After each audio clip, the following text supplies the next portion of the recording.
ओम नमो भगवते वासुदेवाय नमः। जय माता दी। दोस्तों, आज की खास वीडियो में हम जानेंगे अगहन गुरुवार व्रत के नियम, पूजा विधि और यह व्रत कब धारण करना चाहिए।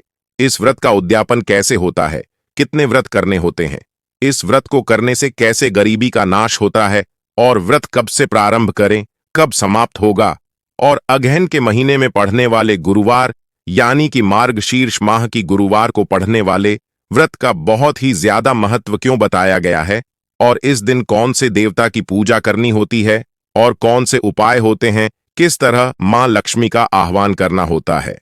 संपूर्ण जानकारी आज की खास वीडियो में आपको प्राप्त होगी, तो वीडियो अंत तक जरूर से देखिएगा और चैनल पर नए हैं तो चैनल को सब्सक्राइब करके वीडियो को लाइक और शेयर जरूर कर दीजिएगा।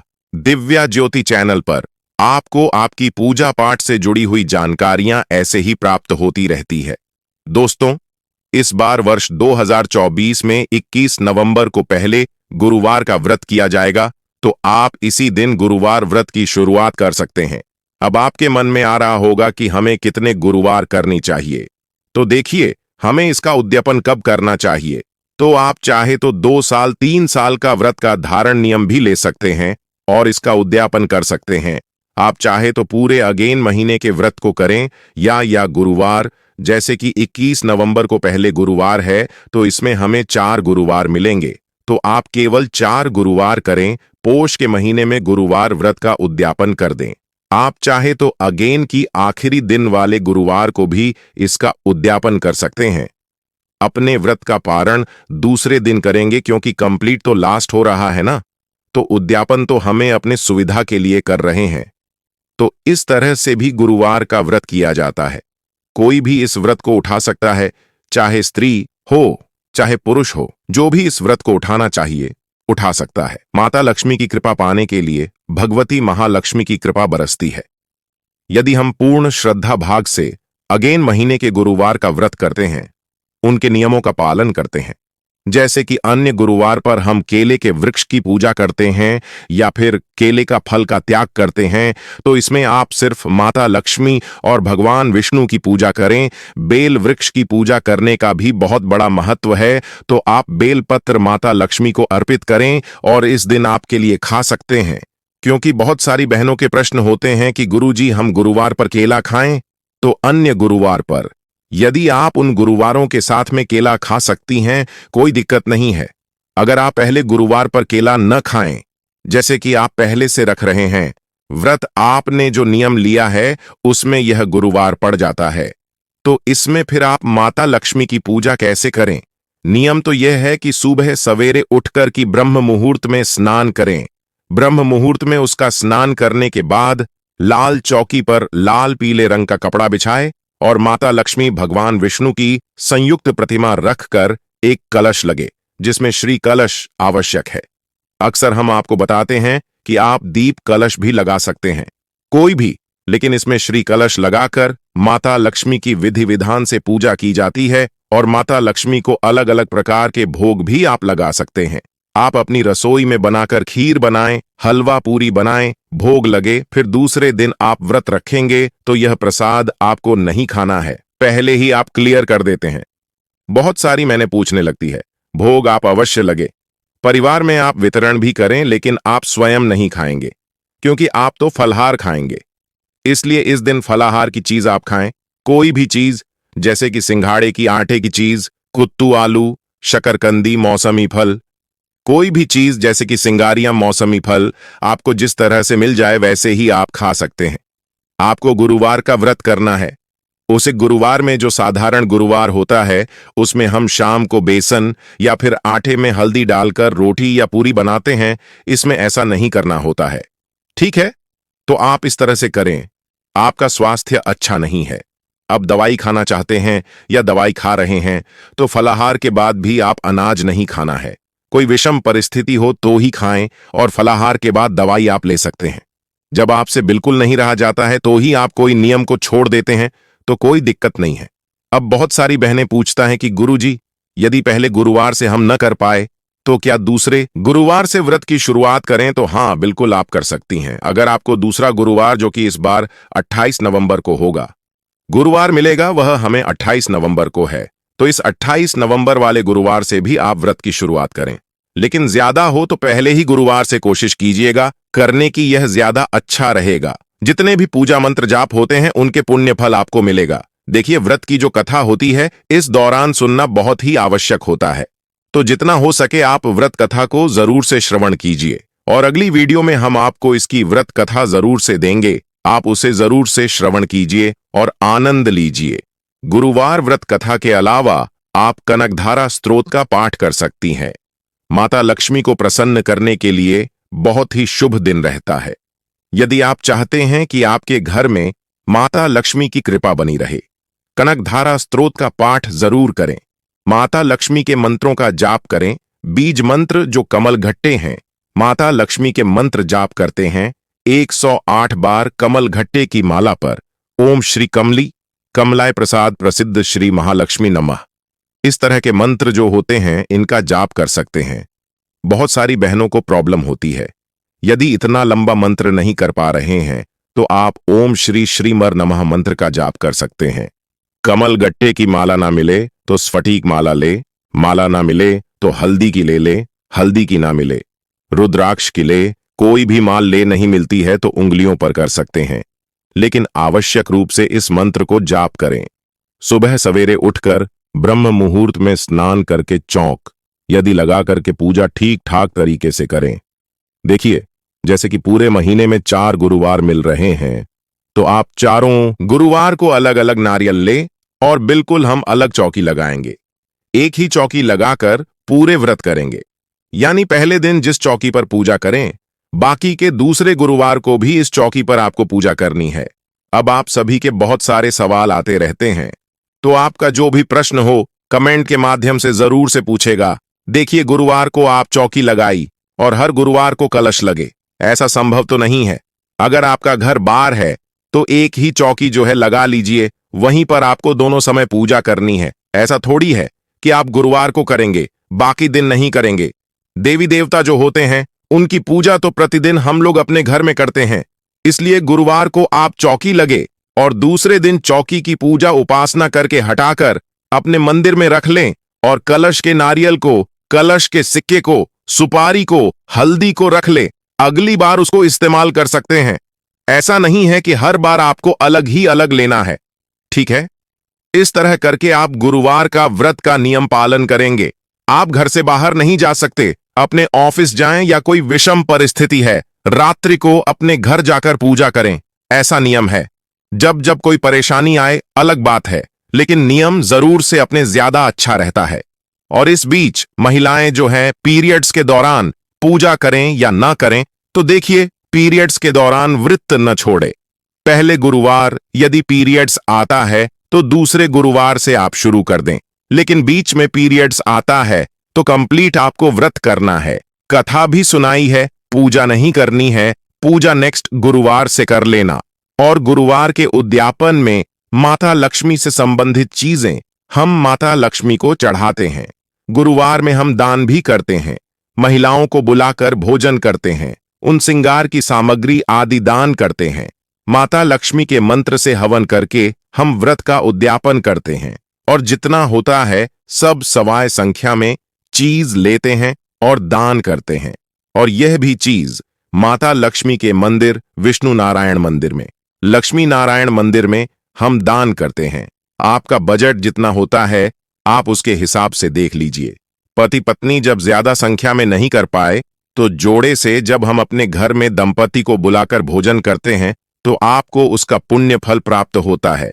इसलिए यदि आप 7, 16 या फिर हम बात करें 8 की संख्या में आप नहीं बुला पा रहे तो आप ब्राह्मण को बुला लें। आप अपनी नन्नद को भी बुला सकते हैं। आप अपनी नन्नद को बुलाएं, उन्हें साथ साथ भोजन दे, दक्षिणा दे, सुहाग की सामग्री, फल मिठाई देकर दान कर सकते हैं। एक थाली में सुहाग की सामग्री, कुछ फल मिठाई लक्ष्मी नारायण के मंदिर में दान करें। इस तरह से आप उद्यापन भी कर सकते हैं। जैसे ही आपका गुरुवार कंप्लीट होता है, हर साल आप करते जाएंगे तो आपको ज्यादा परेशानी नहीं होगी कि अगले महीने में आपको क्या परेशानी आई है। आप ऐसा कर सकते हैं, ठीक है? अगर आप चाहते कि लंबे समय तक करें तो लंबे समय तक भी आप कर सकते हैं। बहुत सारी बहनें पूछती हैं कि गुरुजी हमारे घर में बरकत नहीं होती, हमारे घर में माता लक्ष्मी दिखती नहीं, कारोबार नहीं चलता। तो उन सब बहनों के लिए यह गुरुवार का व्रत अपने आप में बहुत ही अच्छा है। एक प्रकार से वरदान। आप समझिए कि माता लक्ष्मी की कृपा बरसती है। यदि हम पूर्ण श्रद्धा भाव से गुरुवार के नियमों का पालन करते हैं और इस गुरुवार को हम करते हैं, इसमें गुरुवार को जो पहले गुरुवार पड़ रहा है उसमें हमें पुष्य नक्षत्र भी मिल रहा है। इसलिए 21 नवंबर वाले गुरुवार अपने आप में बहुत ही शुभ भी है। यदि आप व्रत शुरू करना चाहते हैं तो 21 नवंबर से अगेन मास का पहला गुरुवार पड़ रहा है। आप इसे करें और माता लक्ष्मी की कृपा प्राप्त करें, तो इस तरीके से आप गुरुवार का व्रत धारण कर सकते हैं। अब आपकी पूजा विधि क्या है उसका भी आप अच्छे से ध्यान से सुन लीजिए, क्योंकि इसी पूजा विधि से अगर आप इस व्रत को धारण करेंगे तो आपकी पूजा निश्चित संपन्न होगी। इस व्रत को करने से गरीबी का नाश होता है, तो जरूर से करें, आपकी दरिद्रता का नाश होगा। तो चलिए ध्यान से सुनिए। पहले वीडियो को लाइक करके चैनल दिव्य ज्योति को अभी तक सब्सक्राइब नहीं किया तो जरूर से कर लीजिए। देखिए, इस व्रत को करने से जन्म जन्मांतर की दरिद्रता दूर होती है, किसी के घर में कोई कमी नहीं रहती है। तो ऐसे में अब इस व्रत की जो तैयारी है वह बुधवार से ही प्रारंभ हो जाती है। बुधवार को ही पहले दिन अच्छी तरह से आपको सिर धुलकर नहाना है और शाम के समय साबुन शैम्पू किसी का भी इस्तेमाल आप करते हैं उसका प्रयोग करके आप अच्छे से बालों को साफ कर लें और फिर स्नान कर लें और बुधवार की शाम को ही घर में रंगोली बनाएं। घर के मुख्य द्वार से लेकर पूजा की जो चौकी आप लगाने वाले हैं लक्ष्मी की, वहां तक रंगोली बनाएं, मां के चरण बनाएं, घर में आते हुए चरण बनाएं, तोरण बदनवार लगाए जाते हैं। घर के मुख्य द्वार पर आप अशोक के पत्ते से भी लगा सकते हैं। पहले दिन ही पूजा की सारी सामग्री आपको लेनी है और चौकी लगानी है। जहां पर आप चौकी रख रहे हैं वहां रात को ही सजा करके रखें। कलश को सजा सकते हैं क्योंकि इसमें कलश की स्थापना मुख्य मानी जाती है। तो घर के दोनों तरफ हमें स्वास्तिक बने होते हैं। ये सब तैयारी एक दिन पहले ही आपको कर लेनी है या फिर उसी दिन सुबह सुबह उठकर कर सकते हैं। ब्रह्म मुहूर्त में 3 या 4 बजे उठ जाना, स्नान कर लेना और नहाने के जाल में 1 या 2 बूंद हल्दी या फिर आंवले का रस या गंगा जल डाल करके स्नान करें। आप चाहे तो लाल, पीली या गुलाबी रंग के, जो भी माता लक्ष्मी को प्रिय रंग है, आप उन तरह के कपड़े पहन सकते हैं। आप अपने पहले गुरुवार के दिन पीले रंग, जो कि बहुत ही ज्यादा विशेष माना जाता है, तो वस्त्रों का जरूर से धारण करें। जो सुहागिन स्त्रियों व्रत पूजन कर रही है मां लक्ष्मी स्वरूप होकर की, यानी कि पूरे 16 श्रृंगार करके ही इस पूजन को करें। देखिए, व्रत पूजन को कोई भी कर सकता है, स्त्री पुरुष, बच्चे, सुहागिन स्त्रियां, कुंवारी कन्या, अन्य भी कर सकते हैं। इसके अलावा फ्रेंड्स, अगर आप व्रत भी नहीं कर पा रहे हैं तो पूर्ण शुद्ध सटीक रहते हुए आप इस पूजन को कर सकते हैं। सुबह सुबह आप अपने घर के द्वार खोल दें और वहां पर जल का छिड़काव कर दें। सबसे पहले पूजन किया जाता है चौखट का, जो पूजन हम जिसे बोलते हैं, जहां माता लक्ष्मी का पूजन भी होता है, तो आप उसको जरूर से करें। वहां पर आपको मंगल कलश की स्थापना करनी होती है और जहां कहीं भी हमने मां के चरण बनाए हैं वहां सभी जगह पूजन किया जाता है। तो इस तरह से आपको पूजा करनी होती है और जो मुख्य द्वार से शुरू करके जहां हमने मां की चौकी लगाई है वहां तक घर के दोनों साइड में या मंगल कलश रख सकते हैं या फिर एक कलश भी रख सकते हैं। ऐसी पूजन किया जाता है। घर के दोनों तरफ जो हमने स्वास्तिक बनाए उनका भी पूजन करें। तो देखिए, सभी जगह हम इस तरीके से दीपक जलाते हैं और यहाँ पर फिर हम अपनी चौकी के पास में पूजन के लिए आ जाते हैं, या अभी मां के चरण आप बना दीजिए और फिर आप पूजन करें। चौकी के चारों ओर आप चाहे तो बहुत सारे दीपक जलाएं या एक दीपदान जरूर से करें। उसके बाद चौकी का पूजन करें और फिर लक्ष्मी कलश आपको सजा करके रखना है। तो इस तरह से आप जो है लक्ष्मी कलश सजा करके रखेंगे। फिर थोड़े से चावल रखें और फिर इन चावलों से अष्टदल कमल चौकी पर बनाएं और इस पर माता लक्ष्मी को यानी मैया लक्ष्मी को विराजमान करें। चावल जहां पर आपने रखे हैं नए चावलों का प्रयोग करें। पुराने चावल ना लें, जो धन आता है वही चावल होते हैं, तो उनका प्रयोग करें और भगवान विष्णु और लक्ष्मी की तस्वीर विराजमान करें। ऐसे हमको मैया लक्ष्मी को विराजमान करना है। फिर उनकी चित्र पर आप फूलों की माला पहनाएं उसके बाद गौरी गणेश की स्थापना पान के पत्ते पर आप करें। फिर नई धान की बालियां हैं, इन्हें हम पूजा में रखेंगे, इनका पूजन करेंगे। साथ ही धूप दीप यहां पर स्थापना करेंगे। मन के सामने हो सके तो आप देसी घी का दिया जलाएं। बाकी जो आप द्वारा लक्ष्मी का पूजन करते आ रहे हैं, आप चाहे तो देसी घी के दिए बना सकते हैं या फिर तिल के तेल के दिए भी आप प्रज्वलित कर सकते हैं। तो धूप दीप हमें प्रज्वलित कर लेने हैं। उससे पहले हम अपना शुद्धिकरण कर लेते हैं और हाथ में कुछ अक्षत तो पुष्प लेकर हम सभी देवी देवताओं का आवाहन करते हैं। माता लक्ष्मी से हम प्रार्थना करते हैं कि भगवान विष्णु सहित हमारे घर में सदैव विराजमान रहे और हमारी पूजा स्वीकार करें, और जाने अनजाने में कोई गलती हुई है तो उसके लिए क्षमा कर दें। फिर आपको अक्षत पुष्प को छोड़ देना है, जल के छींटे देना है स्नान का भाव करते हुए। आप देखिए, मूर्ति को जल के छींटे दे, फिर पंचामृत से स्नान कराए। फिर आप अपने ऊपर भी जल का छींटा छिड़क ले। पहले गौरी गणेश का पूजन करें। भगवान गणेश गौरी मैया को वस्त्र रूपी कलवा अर्पित करें। उसके बाद दोनों को तिलक करें। वहीं पर जहां द्वारा लक्ष्मी के पूजन में गौरी गणेश का पूजन कर रहे हैं, वही द्वार पर ही कर लिया जाता है। जैसे भी आपके यहां पर होता है वैसे ही करें। नियमों का खंडन ना करें। कोई भी इधर उधर का वीडियो देखकर अपने यहां की परंपरा का खंडन ना करें। फिर आप गौरी गणेश का पूजन करें। विशेष रूप से इत्र का प्रयोग जरूर करें। सभी को इत्र लगा दें। गौरी गणेश को इत्र अर्पित करें।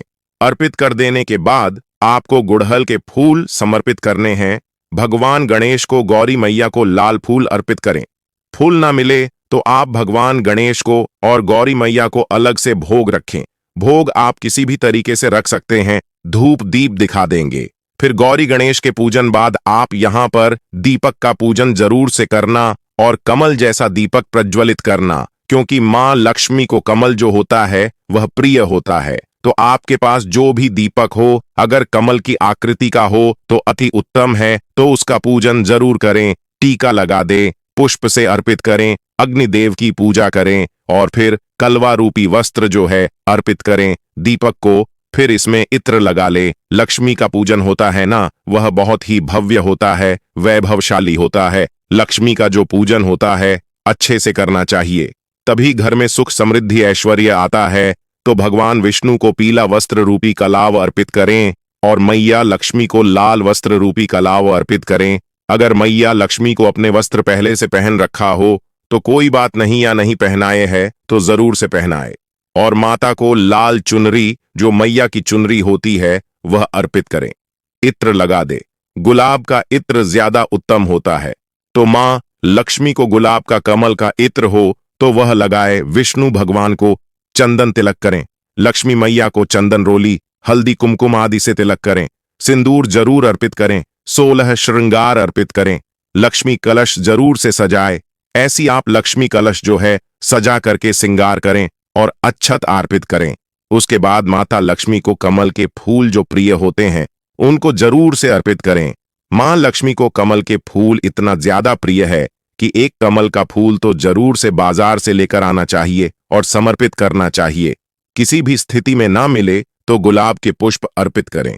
फिर आपको माता लक्ष्मी जो है कमल के फूल के ऊपर विराजमान करनी है। फिर घर में सदैव विराजमान रही और माता लक्ष्मी की पूजा भगवान विष्णु के साथ ही करें और फिर पूरे परिवार की सदस्यों को साथ बैठकर जरूर से करें। गुरुवार के दिन, गुरुवार में भगवान विष्णु की पूजा महत्वपूर्ण मानी जाती है, तो लक्ष्मी को यहां पर गुलाब कमल के फूल अर्पित करके दिखाकर कि जो आपने धान की बालियां ली हैं उनका पूजन करें। हल्दी कुमकुम अक्षत पुष्प अर्पित करें। आपके पास बाली नहीं है तो कोई बात नहीं, आप पूजन करें तो मां को सिंगार की सामग्री भेंट करें। आप पूरे 16 श्रृंगार सामग्री भेंट करें। अगर आपको नए चावल मिल जाए या नई बालियां मिल जाए तो कटोरी में नए चावल भरकर कलश के ऊपर रख दें, उनका पूजन करें। उसके बाद तुलसी दल जरूर रखें, क्योंकि भगवान विष्णु बिना तुलसी दल के भोग स्वीकार नहीं करते हैं। तो माता लक्ष्मी को इस प्रकार से आप मेवा मिठाई का भोग लगा सकते हैं। यहां पर भोग लगा देंगे, मिठाई का भोग लगाएंगे। इसके बाद रथु फल का भोग लगाएं। इस तरह से रथु फल मिलती है तो अति उत्तम नहीं मिलती है तो आपको कोई अन्य भोग लगाएं। फिर आरती करें। पहली बार सुबह को आप चाहे तो फलों का भोग लगाएं, और दोपहर में प्रॉपर शुद्ध सात्विक भोजन का नैवेद्य बना करके माँ को भोजन लगाए। शाम को खीर का भोग जरूर से लगाएं। आप मखाने के ड्राई फ्रूट्स खीर बना सकते हैं। आप चावल की खीर बना सकते हैं, केसर जरूर डालें। यहाँ पर एक जल का लोटा भर के रखते हैं और हाथ में यहाँ आपको जहाँ चौकी है वहाँ अक्षत पुष्प लेकर माता की कथा को जरूर से पढ़ना चाहिए। उसी स्थान पर बैठकर जहाँ चौकी रखी है, इस तरह से गुरुवार के दिन पीले रंग का महत्व होता है, तो इस बात का ध्यान रखें और इस दिन खास करके कपड़े न धुलें, साबुन का प्रयोग न करें और बहुत सारे नियम होते हैं, उनका भी आपको जरूर से पालन करना चाहिए। और जो कि अगर आप बना रहे हैं चावल की, उसमें केसर अवश्य डालें, इलायची डालें। भोग लगाने के लिए 3 समय भोग जरूर लगाए, आरती जरूर करें। अगले दिन इस चौकी का विसर्जन किया जाता है, चौकी हटाई जाती है। चौकी कैसे हटाई जाती है, किस किस सामग्री का क्या करना होता है, कलश का क्या करना होता है, ये मैं आपको जरूर से अगले वीडियो में बताऊंगा, क्योंकि आज का वीडियो थोड़ा सा लंबा हो जाएगा। इसलिए तो अब मैं आपको संपूर्ण पूजा विधि बताऊंगा गुरुवार व्रत की। तो सुबह की पूजा, शाम की पूजा, विस्तृत पूजा, धूप दीप इत्यादि से लेकर के सारे दिल्ली पूजन लक्ष्मी चरण बनाए जाते हैं। तो दिल्ली पूजन जो होता है वहीं से प्रारंभ होता है। प्रज्वलित दीपक जरूर से करनी चाहिए और तुलसी माँ का इस समय पूजन करना अत्यधिक आवश्यक होता है और दीपदान करना आवश्यक होता है। रंगोली भी आपको तुलसी के पास बनानी होती है, क्योंकि तुलसी को मां लक्ष्मी का स्वरूप माना गया है। तो तुलसी पूजन जरूर से करें और ठंडी का मौसम है तो तुलसी जी का खास ध्यान रखें।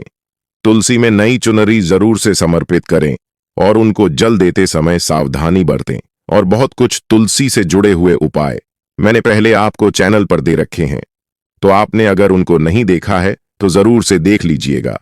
तो आप जो है उन वीडियो को जरूर से देखिएगा और वीडियो जरा भी अच्छा लगे तो वीडियो को लाइक करना, चैनल दिव्य ज्योति को सब्सक्राइब करना बिल्कुल मत भूलिएगा। और आप सभी से मिलते हैं अगले वीडियो में, तब तक के लिए जय मां लक्ष्मी। ओम नमः शिवाय। हर हर महादेव। ओम नमो भगवते वासुदेवाय नमः।